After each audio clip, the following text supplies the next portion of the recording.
Hi friends, ആൻഡ്രോ ക്രിയേഷൻസിലെ പുതിയ വീഡിയോയിലേക്ക് എല്ലാവർക്കും സ്വാഗതം. അപ്പോൾ കൂട്ടുകാരെ, ഇന്ന് നമ്മൾ കൊണ്ടുവന്നിരിക്കുന്ന ടോപ്പിക് എന്ന് പറയുന്നത് നമ്മുടെ ഫോണിൻ്റെ ബാറ്ററി കംപ്ലൈൻറ്റുമായി ബന്ധപ്പെട്ടുള്ളതാണ്. അപ്പോൾ ബാറ്ററി കംപ്ലൈൻറ്റ് എന്ന് പറയുമ്പോഴത്തേക്കും കുറച്ച് സുഹൃത്തുക്കൾ നമ്മുടെ വീഡിയോയുടെ കമൻറ്റ് ബോക്സിൽ ചോദിച്ചിട്ടുണ്ടായിരുന്നു, നമ്മുടെ ഫോണിൻ്റെ ബാറ്ററി പെട്ടെന്ന് കംപ്ലൈൻറ്റ് ആകാതിരിക്കാൻ എന്തൊക്കെ ശ്രദ്ധിക്കണം എന്നുള്ളത്. അതായത് battery complaint. Okay, battery complaints.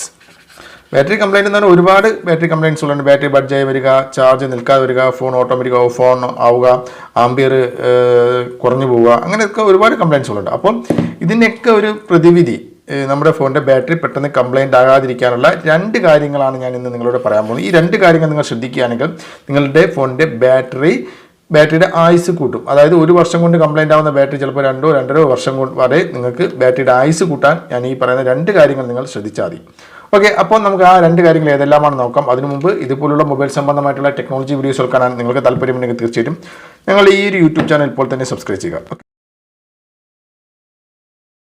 Okay, അപ്പോൾ ഒന്നാമതായിട്ട് നിങ്ങൾ ശ്രദ്ധിക്കേണ്ട കാര്യം എന്ന് പറയുന്നത്, നിങ്ങളുടെ ഫോണിൻ്റെ ബാറ്ററി 90% കൂടുതൽ ചാർജ് ചെയ്യാതിരിക്കുക. മാക്സിമം 90% ചാർജിങ് സ്റ്റോപ്പ് ചെയ്യുക.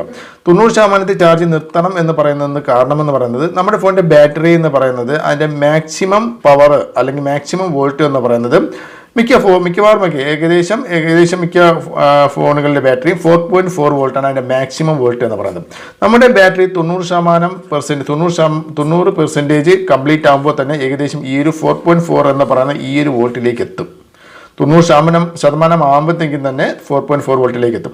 പിന്നെയും നമ്മൾ ചാർജ് ചെയ്യുന്നത് നമ്മുടെ ഫോണിൻ്റെ ബാറ്ററിയുടെ സെല്ല് പതുക്കെ വീക്കാവുന്നതിന് കാരണമാകും. പെട്ടെന്ന് വീക്കാവുന്നല്ല, നമ്മുടെ ബാറ്ററിയുടെ ലൈഫ് കുറയുന്നതിന് കാരണമാകും. അതുകൊണ്ട് 90% തന്നെ ബാറ്ററി പെർസെൻറ്റേജ് നിർത്തുകയാണെങ്കിൽ നിങ്ങളുടെ ബാറ്ററി ലൈഫ് കൂടുതൽ നമുക്ക് യൂസ് ചെയ്യാൻ സാധിക്കും. ഓക്കെ, ഇത് നിങ്ങൾ ഒന്നാമതായിട്ട് ശ്രദ്ധിക്കുക. രണ്ടാമതായിട്ട് നിങ്ങൾ ശ്രദ്ധിക്കേണ്ട ഒരു കാര്യമെന്ന് പറയുന്നത്, നിങ്ങളുടെ ഫോണിൻ്റെ ഫാസ്റ്റ് ചാർജിങ് മാക്സിമം ഒഴിവാക്കുക. അത്യാവശ്യ ഘട്ടങ്ങളിൽ മാത്രം നിങ്ങളുടെ ഫോൺ നിങ്ങൾ ഫാസ്റ്റ് ചാർജർ വഴി നിങ്ങളുടെ ഫോണിൻ്റെ ബാറ്ററി ചാർജ് ചെയ്യുക. അല്ലാത്ത സമയങ്ങളിൽ നിങ്ങൾ നോർമൽ ചാർജർ ഉപയോഗിക്കുന്നതാണ് ഏറ്റവും നല്ലത്. ഫാസ്റ്റ് ചാർജ് ചെയ്യുന്നത് നമ്മുടെ ഫോണിൻ്റെ ബാറ്ററിയുടെ ആയുസ് വളരെ കുറയ്ക്കുന്നതിന് കാരണമാകും. അങ്ങനെ പറയാൻ കാരണമെന്ന് പറയുന്നത്, നമ്മുടെ ഒരു ഫോണിൻ്റെ നോർമൽ ചാർജിങ് എന്ന് പറയുന്നത് 10 വോൾട്ടാണ്.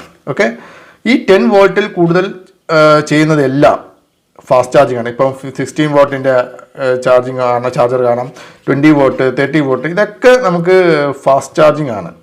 10 വോട്ട് വരെ മാത്രമേ ഒരു നോർമൽ ചാർജിങ് എന്ന് പറയുന്നുള്ളൂ. അതിൽ കൂടുതലുള്ളതെല്ലാം ഫാസ്റ്റ് ചാർജിങ് ആണ്. അപ്പോൾ 10 വോൾട്ടിൽ നമ്മളൊരു ബാറ്ററി ചാർജ് ചെയ്യുമ്പോഴത്തേക്കും അതിന് ഒരു നോർമലായിട്ട് മാത്രമേ നമുക്ക് ഈ ഒരു ബാറ്ററിക്ക് എത്രയാണോ ചാർജിങ് ആവശ്യമായി വരുന്നത് ആ ഒരു ചാർജിങ് ഈ ഒരു ബാറ്ററി വലിച്ചെടുത്തുകൊണ്ടിരിക്കും. എന്നാൽ 10 വോട്ടിൽ കൂടുതൽ നമ്മൾ ചാർജ് ചെയ്യുന്ന സമയത്ത് നമ്മൾ കൂടുതൽ പ്രഷർ ചെയ്താണ് ബാറ്ററി ചാർജ് ചെയ്യുന്നത്. ബാറ്ററിക്ക് കൂടുതൽ പ്രഷർ കൊടുക്കേണ്ടി വരും. ആ സമയത്ത് ബാറ്ററിയുടെ ആയുസ് കുറയുന്നതിനും സെല്ലുകൾ ഡാമേജ് ആവുന്നതിനും കാരണമാകും. അതുകൊണ്ടാണ് ഫാസ്റ്റ് ചാർജിങ് നിങ്ങൾക്ക് ഉപയോഗിക്കാം. വളരെ അത്യാവശ്യ ഘട്ടങ്ങളിൽ മാത്രം നിങ്ങൾ ഫാസ്റ്റ് ചാർജിങ് ഉപയോഗിക്കുക. അല്ലാത്ത സമയങ്ങളിൽ നോർമൽ ചാർജറിങ് ചെയ്യുന്നതാണ് ഏറ്റവും ബെറ്റർ. ഈ 2 കാര്യങ്ങൾ നിങ്ങൾ ശ്രദ്ധിക്കുകയാണെങ്കിൽ തീർച്ചയായും നിങ്ങളുടെ ബാറ്ററിയുടെ ലൈഫ് കുറച്ചും കൂടെയൊക്കെ നമുക്ക് കൂട്ടിക്കിട്ടുന്നതിന് കാരണമാകും. ഓക്കെ, ഈ 2 കാര്യങ്ങൾ നിങ്ങൾ ശ്രദ്ധിക്കുക. ഓക്കെ, അപ്പോൾ ഈ ഒരു വീഡിയോയുമായി ബന്ധപ്പെട്ട് നിങ്ങൾക്ക് എന്തെങ്കിലും സംശയം ഉണ്ടെങ്കിൽ തീർച്ചയായിട്ടും താഴെ കമൻറ്റ് ചെയ്യുക. അടുത്തൊരു വീഡിയോയുമായി വീണ്ടും കാണുന്നവരെ ബൈ.